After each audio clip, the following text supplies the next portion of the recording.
On the show, we've looked at impoverished communities where steel ladders and rural zip lines have given people access to health, education, and hope. Today, I'll tell you about that story in Tibet. Please give a warm welcome for James Chau. I'm James Chau, host of the China Current, with a glimpse into tomorrow's world and stories about the human experience everywhere. Tibet is a region in southwest China, positioned on the largest plateau on Earth, some 4,500 kilometers above ground, and nestled between legendary mountain ranges that connect to the world's highest summits. In Tibet, the issues are multifold, mainly due to the impact of its geography, the beautiful but testing terrain, and slow investment in the past. That is changing. And if there's one project that symbolizes that turnaround, it's the Qinghai Tibet Railway. Named for the plateau on which it sits, this is the highest railway in the world, with a track that stretches almost 2,000 kilometers and links to what are traditionally some of the poorest parts of China to megacities including Beijing, Shanghai, Chongqing, and Guangzhou. This is important because the World Bank describes poor transport as one of the leading causes of local and global poverty, where entire societies are allowed to fall behind and miss out on the experience of transformation happening elsewhere.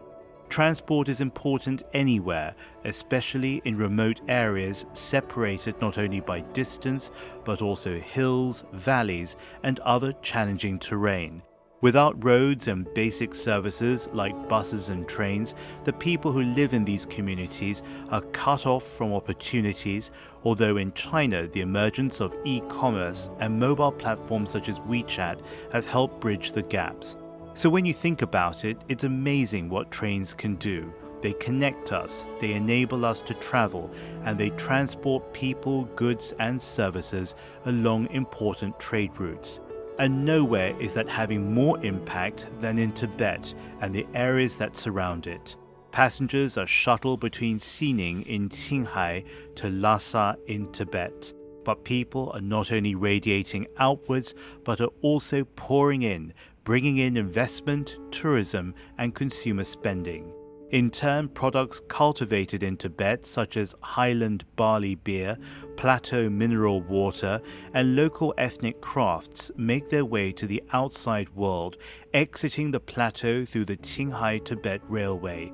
And given that it's two-way, commodities once unavailable in Tibet are now coming in by train, driving consumption, but also bringing in new ideas. Let's not forget that the train line itself is a feat of engineering and a global benchmark in high-speed and high-elevation travel. Now work has begun on electrifying over 1,100 kilometers of the track that runs between Golmud, a county-level city shaped by hard winters and warm summers, and Lhasa at one end of the network. We'll follow this story as we continue exploring the impact of innovation on millions of lives and how this is helping realize a more equal and inclusive future. I'm James Chau, host of the China Current, bringing you on a journey of emotions.